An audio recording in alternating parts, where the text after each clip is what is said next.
So I just wrapped up my night. I had a banger of a night. I made $117 in less than 2 hours. And I made it because I stuck to my guidelines and didn't give in to temptation. Stick around. Let's talk about it. So I was in my my office. I just finished dinner. I was just kind of going in, checking emails. And I got a $43 shop on Instacart. And I didn't take it right away because I looked at it. It was at a grocery store called Sprouts. You're not familiar with Sprouts. It's kind of like a Whole Foods, not a traditional standard American diet type grocery store. So there's a lot of frou-frou stuff in there. Instacart's not really set up well for Sprouts. It doesn't tell you where anything is. It's not a big store, but it takes me a while. I'm not very efficient in Sprouts. I will admit that. And this shop was 49 items. Okay. And my rule is at minimum $1 an item and $2 a mile. And this was delivering like 4 or 5 miles. I don't remember. I think it was like 5. But so, minimum on this should have been, for me anyway, my criteria would have been at least $60.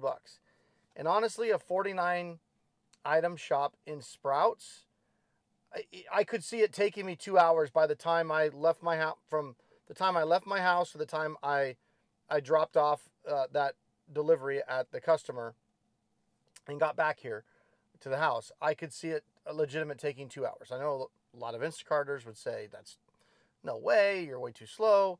Again, I'm not that fast in Sprouts, and 49 items in a grocery store that the app doesn't even tell you aisle numbers or anything like that. It just says, it's in the grocery aisles.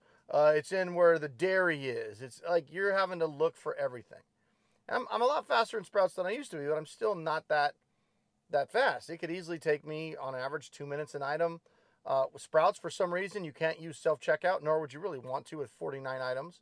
So, especially later at night, they only have one checker usually. You could get backed up 2-3 people, right? So I went ahead and accepted it. As I was driving over there, I really started doubting myself because I was like, this is against your guidelines. Why are you even doing it? You're going to be mad at yourself. You're going to be spending 2 hours making, and that's $43 if everything's in stock. You have a 49 item shop. There's a good chance a lot of stuff, or at least some of the stuff, is not going to be available. Now you're having to chat with the customer. That takes even longer. They might even have to just refund. And usually if you start refunding items, that comes off your tip, because a lot of people tip based on the overall amount of the order. So the more I thought about it, the more I'm just like, this is a stupid move. This is dumb. You're probably going to end up spending 2 hours, at least an hour and 45 minutes, and make $40. That's $20 an hour. And I'm sitting there going, if I just want to make $20 an hour, I'll just turn on DoorDash and turn on a podcast and just cruise around DoorDash to make $20 an hour. I'm like, why am I doing this? So I looked around on my Walmart app and I saw there was a $20 shop at Walmart. And Walmart is actually on my way. It's right next to Sprouts. So I looked at that. It was paying half of what the Sprouts was paying, but it was only 7 items. And the delivery was right around the same. It was like 4 miles, 4.5 miles, something like that. And Walmart is my fastest store. Sprouts is one of my slowest stores. Walmart's one of my fastest stores. And I start going, you know what?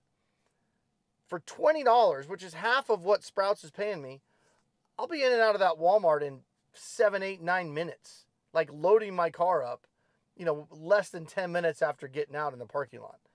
And I can get $20, and then I'm open for another pretty much hour and a half if you're comparing how long it would have taken me to be in that Sprouts. What's the chance I'm not going to make $20 in an hour and a half? So the more I thought about it, the more I'm like, you know what? You need to stick to your rules. You make these guidelines for a reason. So I went ahead and canceled. I grabbed the Walmart to make sure I could get it. I got it. And then I canceled the Sprouts. And then it was like everything just fell into place. And I'm so glad I canceled that Sprouts. I'm now back at my house and literally under 2 hours. Like I've been gone the same amount of time as I would have been had I done that $40 Sprouts Instacart. But instead of doing that $40 Sprouts Instacart, I made $117 because I made my guidelines and I stuck with my guidelines. Now, do I normally make $117 in 2 hours? No. everything just kind of fell into place. And one of the reasons I initially accepted that Instacart was because, I had my apps on while I was, finishing up work and stuff like that. And I hadn't really seen any good orders come across in the last few hours, which is why I was still at home. Right. So that was that played into the mindset, the psyche, if you will, too. Right. Like, oh, it's really slow. Want to get out and do a little bit. I guess this is good enough. But here's what happened. I grabbed that $20 7-item Walmart. While I was in there, I got hit with a pizza order that the pickup was right on the way for my Walmart drop. Now, of course, I could accept it on DoorDash because I'm going to be in and out of Walmart, in 5 minutes. So I went ahead and accepted it, finished up my shop, got out of there, went up. In fact, I was so quick with my shop, I didn't have to stop and pick up the pizza for DoorDash until after I dropped the Walmart and then was coming back on my way, picked up that pizza. It was, I believe, paying like $17 and change for a 1 pizza delivery. And it was going south about 6 miles from where I was. As I get the pizza, I start driving down. My Walmart app is open. You're going to notice a theme, guys. I have always 4 or 5 apps open at the same time. And this is why, right? So I get my DoorDash. That order's ready. I grab it. I go to head south. Walmart is also south on my way to this DoorDash delivery. I flip it open. There's a $15 delivery. Normally, I don't even mess with a $15 delivery at Walmart, but I'm looking at it. It's just 1 item, and it's a merchandise item. It's not even a grocery item. I'm going right by the Walmart anyway, and I see the delivery is within a mile or 2 of the pizza. Like, sure, I'll take a free $15. I swung by the Walmart. The guys there are cool.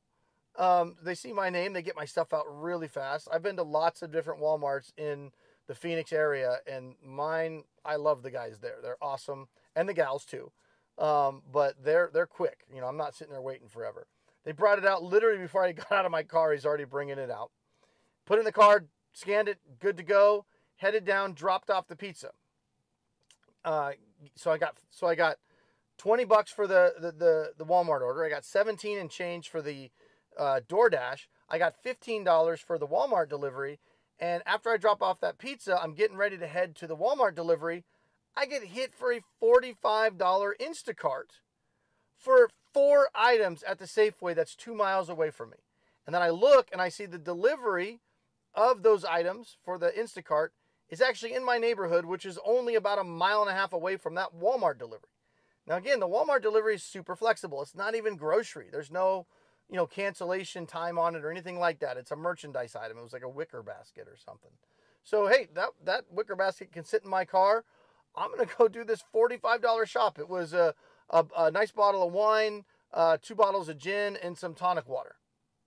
And, yeah, that was it. Everything was right together, right? I was in and out of that store in like 8 minutes. Got that, went and delivered that in my neighborhood, $45 there. Then went and delivered the Walmart merchandise item. That was $15. And then right after that, I got hit for a DoorDash stacked order. It was a pizza going to 2 different houses, and that paid $16 and change. So I get all that, and then I just came home because it's like 9 o'clock at night, and it's Monday, and I'm done. And I started putting in all my numbers, and it was $117 in just under 2 hours. And I wouldn't have been able to do any of those had I taken that first Sprouts Instacart. So that was the difference between making $40 tonight and $117 in 2 hours. So the point of this long-winded video is this. Set your guidelines, know your worth, and don't let those voices of doubt creep in and start to settle, right? Don't settle. Set your guidelines and stick to them. Had I taken that Sprouts order, I would have never even known I missed out on a $117 night. And you never know. Now, is that a typical night? No. Would it be awesome if that was a typical night where I could just go out right after dinner between 7 to 9 and make $110, $120 and come home? Yeah, I wouldn't mind doing $60 an hour. But the point is, stick to your guns. Don't pigeonhole yourself into just one app. Notice in that 117, had Instacart. I had DoorDash. I had Walmart. The only one I didn't have, which was one of my main ones, is Uber Eats in that one. But I did do an Uber Eats earlier today on the way home from a Walmart. So, oh, and Lyft. I didn't do any Lyft. Sometimes when I'm driving around up here at night, I'll leave it on Lyft Black. I won't do regular Lyft unless they're doing massive bonuses, which they rarely do. Regular Lyft without bonuses, nobody should ever do it. Nobody should ever do regular Uber. Nobody should ever do regular Lyft. They don't pay enough unless they're paying some bonuses. And it just, it makes me, I don't want to say it makes me want to cry, because it really doesn't make me want to cry. But if there's people out there, and I know there's hundreds of thousands of you guys out there just like, I'm a Lyft driver, I'm an Uber driver, and you guys are pissed and you're dying on the vine and you're not making money. And you know you're not making money, but you don't know what to do. Get into grocery delivery. Get into food delivery. I'm telling you, you will make more money if you do it the right way. I'm not saying abandon Lyft completely or abandon Uber, but that's a dying deal, guys. It's dying. Robocars are going to take over before you know it. And they already are. They're already starting to take work away from you. Now, robocars automated delivery is going to take over food delivery too. It's just not as soon. You know, Lyft and Uber are going to go down first as far as, you know, what drivers can make a decent income on. You already can't make decent money on Lyft and Uber. You should not be a Lyft or Uber driver right now. You can do it in conjunction with other things. I turn Lyft on every once in a while. A few weeks ago, I made $1,250 for the week on Lyft. Why? Because they had a whole bunch of bonuses. So I was like, cool. All right, I'll go drive. What did I do the very next week on Lyft? Big fat goose egg. Did I drive for Lyft at all? Absolutely not. They didn't have any bonuses. They had some minuscule bonuses. I think what they were doing is saying, well, he went out and drove for this much. Let's cut it back and see if we do for this much. Nope, screw you. I'm not a Lyft driver. I don't need to drive for Lyft. I don't care. If it's not going to be worth my time, I'm not going to go out and do it. That's the attitude you have to take with these gig apps. That, you know, they are competing for your time, not the other way around. You always want to be running multiple apps. Like I said, tonight was DoorDash, Instacart, and Walmart Spark. Those are the big apps that I ran tonight. $117 in 2 hours. And if I was running any of those individually, I wouldn't have come close to that amount of money. Okay? Stay safe out there.